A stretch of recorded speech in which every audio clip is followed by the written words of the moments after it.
Assalamualaikum warahmatullahi wabarakatuh. Um, Welcome to my channel.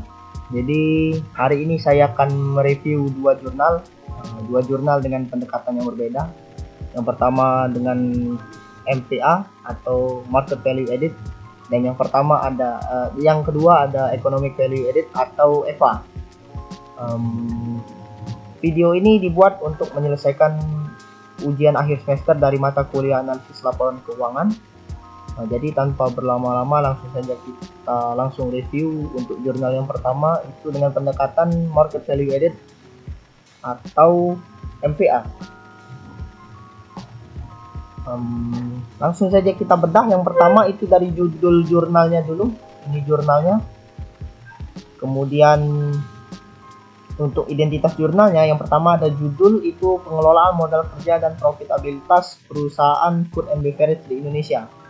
Ini dia termasuk jurnal ekonomi dan bisnis. Kemudian untuk volume dan halamannya itu volume 20 nomor 1 tahun 2024. Jurnal ini ditulis oleh Ardita Anabela Situmorang dan Hersugondo dari Universitas Diponegoro. Untuk reviewnya dari saya sendiri, Dimas Aditama, NIM 22206031176. Kemudian tanggal reviewnya Jumat 23 Mei 2025. Untuk nomor ISSN yang pertama ada EISSN-nya 25802863. Untuk P ISSN-nya 1693 dan 3435. Ini link jurnalnya, bisa dilihat sendiri. Kemudian setelah kita lihat identitas jurnalnya, langsung kita masuk ke hasil review jurnal. Ini latar belakang. Jadi penulis penelitian ini dilatar belakangi oleh pentingnya pengelolaan modal kerja, working capital management atau WCM, dalam menjaga keseimbangan antara likuiditas dan profitabilitas, khususnya di perusahaan food and beverage Indonesia. Itu pengelolaan piutang, persediaan, dan hutang itu sangat mempengaruhi kelangsungan usaha. Selain itu, sektor F&B juga merupakan penggerak ekonomi yang memiliki potensi untuk menciptakan lapangan kerja, dan efisiensi pengelolaan modal kerja menjadi sangat krusial. Kemudian untuk tujuan penelitiannya, tujuan utama dari jurnal ini adalah untuk melihat apakah manajemen modal kerja itu benar-benar berdampak signifikan terhadap laba operasional dan return of asset alias ROA. Untuk subjek penelitiannya, dia meneliti 20 perusahaan F&B di Indonesia selama periode 2020 hingga 2022. Untuk jenis datanya itu dia bersifat kuantitatif sekunder. Datanya dari kuantitatif sekunder. Kemudian variabel yang dianalisis itu yang pertama ada asesmen data dependent atau terikat, meliputi gross operating profit dan return of asset. Yang kedua ada independent, data yang perjelas, itu piutang, persediaan, hutang, dan cash conversion cycle atau CCC. Kemudian ada variable control yang meliputi size, leverage, likuiditas, dan pertumbuhan penjualan. Untuk metode penelitiannya, dia menggunakan jenis kuantitatif asosiatif.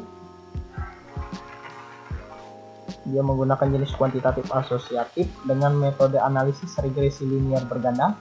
Alat analisisnya itu SPSS atau software statistik lainnya. Kemudian menggunakan model persamaan regresi yang menghubungkan masing-masing komponen modal kerja dengan GOP dan ROA. Kemudian langkah penelitian yang diambil oleh penulis dalam meneliti dan membuat jurnal ini itu dia meneliti tentang pengaruh pengelolaan modal kerja terhadap profitabilitas perusahaan food and beverage Indonesia.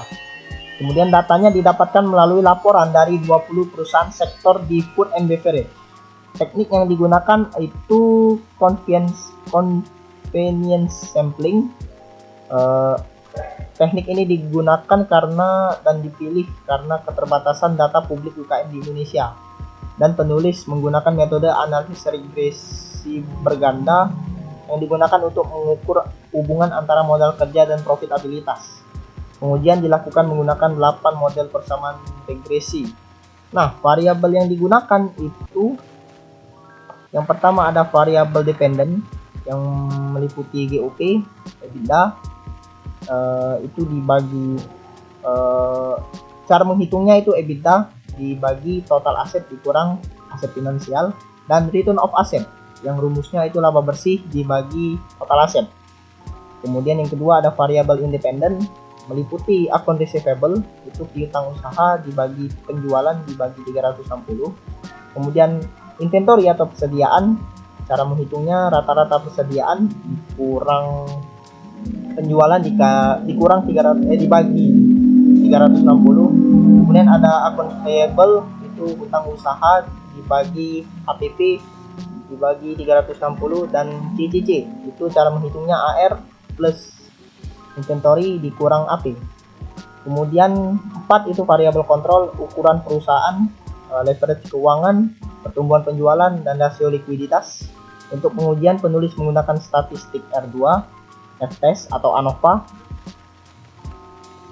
menggunakan model ANOVA dia. Nah, ini untuk tabel ANOVA. Kemudian dia menggunakan t-test atau Durbin Watson, AIC, BIC, dan uji multikolinearitas melalui koefisiensi korelasi. Nah, berdasarkan langkah penelitian yang diambil oleh penulis, maka mereka mendapat hasil penelitian berupa pada poin CCC itu berpengaruh positif terhadap profitabilitas GOP dan ROA. Makin panjang siklus kas, profitabilitas makin meningkat karena perusahaan bisa menjaga likuiditas lebih lama. Yang kedua, di piutang usaha itu berpengaruh positif terhadap GOP dan ROA.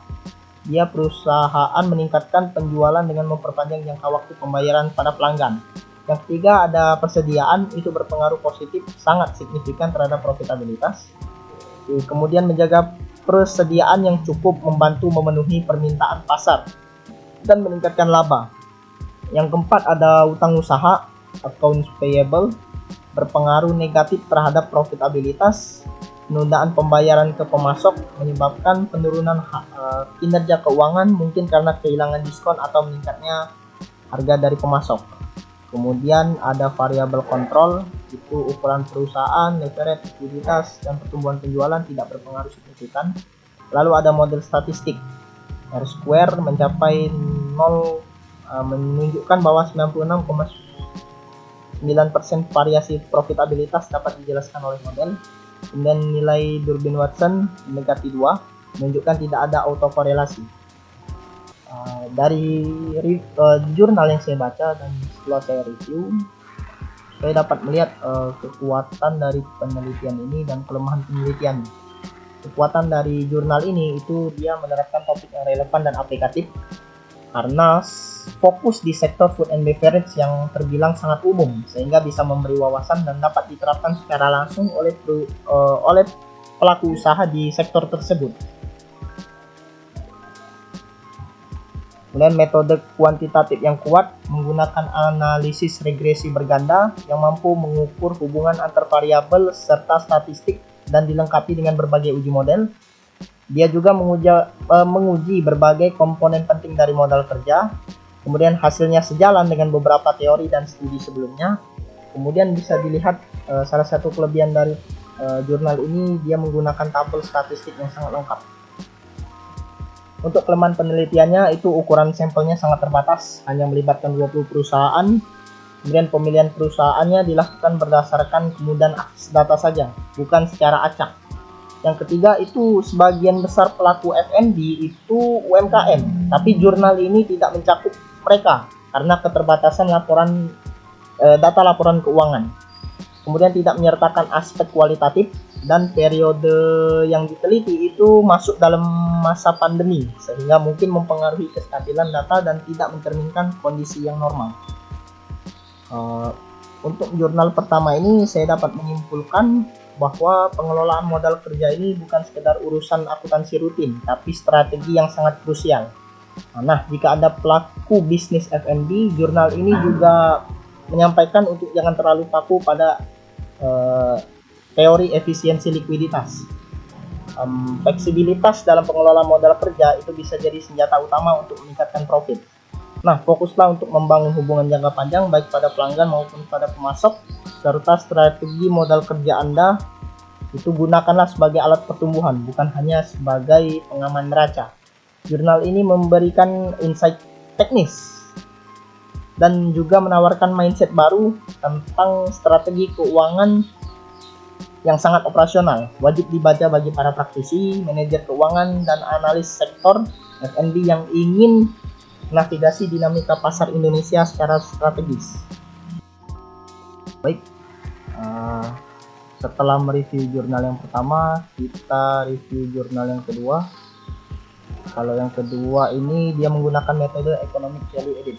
Nah, identitas jurnalnya itu judulnya analisis kinerja keuangan dengan metode economic value added atau EVA di PT Bank Negara Indonesia yang terdaftar di Bursa Efek Indonesia periode 2019 hingga 2023. Dia termasuk dalam jurnal manajemen dan bisnis volume 2 nomor 1 Januari 2025, ditulis oleh Rizka A, Erniati Caronge, dan Yusra Nyenang. Untuk review saya sendiri Dimas Aditama, NIM 222060376. Kemudian tanggal reviewnya Jumat 23 Mei 2025. Untuk nomor ISSN-nya 30641055 dan ini link jurnalnya. Kemudian kita langsung masuk ke hasil review jurnal. Jadi di latar belakang itu saya dapat di bagian abstrak, di penulis menulis jurnal ini itu karena melihat persaingan bisnis yang semakin kuat, terutama dalam industri bank. Nah, salah satu cara untuk menentukan keberhasilan perusahaan itu dengan mengukur kinerja keuangan. Dan salah satu metodenya itu menggunakan pendekatan economic value added atau EVA yang mengukur kinerja berdasarkan nilai. Berdasarkan tabel dalam jurnal itu kita bisa melihat tabel kinerja keuangan Bank Negara Indonesia dari tahun 2019 ke 2023. Nah, ini terjadi fluktuasi di tahun 2020 dan 2021. Sedangkan di tahun 2019, 2022, dan 2023, laba pajaknya itu turun sebesar 2%, 40%, dan 12%. Nah, berdasarkan latar belakang masalah tadi, penulis jadi tertarik untuk mengangkat tema ini dan memilih judul analisis kinerja keuangan dengan metode economic value added di PT Bank Negara Indonesia Tbk. Nah, tujuan penelitian ini sendiri itu bertujuan untuk menganalisis kinerja keuangan dengan metode economic value added di BNI yang terdaftar di Bursa Efek Indonesia selama periode 2019 dan 2023. Subjeknya itu sudah jelas PT Bank Negara Indonesia. Kemudian untuk asesmen datanya dia menggunakan data net operating profit after tax atau NOPAT, kemudian investigative capital atau IC yang meliputi perhitungan WACC dan analisis capital charge atau CC. Kemudian menggunakan analisis dengan metode economic value added sendiri tentunya. Untuk metodologi penelitian yang digunakan itu menggunakan pendekatan deskriptif dengan data kuantitatif dan data sekunder. Nah, datanya mereka dapat dari Bursa Efek Indonesia melalui situs resmi mereka www.idx.co.id. Datanya dianalisis dengan laporan keuangan dari PT Bank Negara Indonesia. Metodenya juga analisis NOPAT, WACC, dan analisis EVA, serta teknik yang digunakan untuk mengumpulkan data itu dokumentasi. Dia tersedia secara umum, go public, dan dengan menggunakan metode studi pustaka juga yang dikumpulkan dari laporan keuangan. Nah, langkah penelitian yang mereka ambil itu jenis penelitiannya itu deskriptif kuantitatif. Setelah memilih jenis penelitiannya, mereka kemudian mencari data, yaitu data sekunder berupa laporan keuangan BNI dari tahun 2019 sampai 2023 melalui situs resmi Bursa Efek Indonesia. Kemudian penulis mulai mengumpulkan data melalui dokumentasi, laporan keuangan, dan studi pustaka.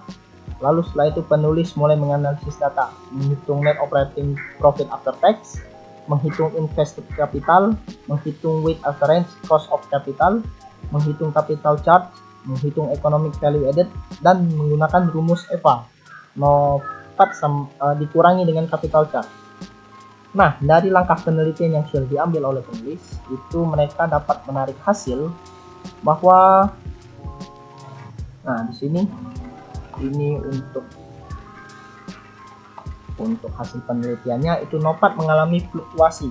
Nah, yang paling tinggi itu di tahun 2022 sebesar 18,48 triliun dan terendahnya itu di tahun 2020 sebesar 3,32 triliun. Yang kedua, invest kapitalnya juga meningkat dari tahun ke tahun, mencerminkan pertumbuhan aset dan modal dari BNI. Ini invest kapitalnya. Kemudian WACC-nya, ini perhitungan WACC, itu menunjukkan fluktuasi kecil di kisaran 0,3% sampai 0,07%. Kemudian capital chart, ini analisis capital chart, dia naik turun, tapi menunjukkan peningkatan total seiring berjalannya IC dan WACC. Kemudian EVA menunjukkan hasil positif. Ini EVA-nya menunjukkan hasil positif di sepanjang 2019 hingga 2023. Artinya perusahaan mampu menciptakan nilai tambah ekonomi dan operasi perusahaan menghasilkan keuntungan yang lebih tinggi dari biaya modalnya. Nah, berdasarkan review dan jurnal yang sudah saya lihat, saya dapat bilang kalau kekuatan dari jurnal ini adalah mereka menggunakan metode EVA yang relevan dan objektif untuk menilai kinerja keuangan secara ekonomis, tidak hanya dari laba bersih. Kemudian data yang digunakan itu kuat dan valid karena seperti yang kita lihat itu bersumber langsung dari Bursa Efek Indonesia. Kemudian mereka juga memberi gambaran menyeluruh atas kondisi kinerja keuangan BNI selama 5 tahun. Nah, kelemahan dari jurnal ini itu tidak dilakukan perbandingan dengan bank lain.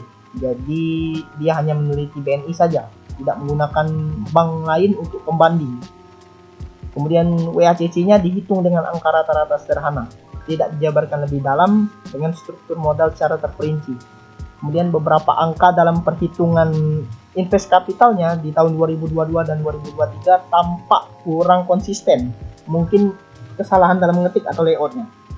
Nah, berdasarkan kesimpulan dan review yang sudah saya paparkan, saya dapat menarik kesimpulan bahwa penelitian ini itu menyimpulkan bahwa kinerja PT Bank Negara Indonesia itu secara umum baik dan sehat, terbukti dari nilainya yang selalu positif. Artinya mereka konsisten menciptakan nilai tambah ekonomi dan berhasil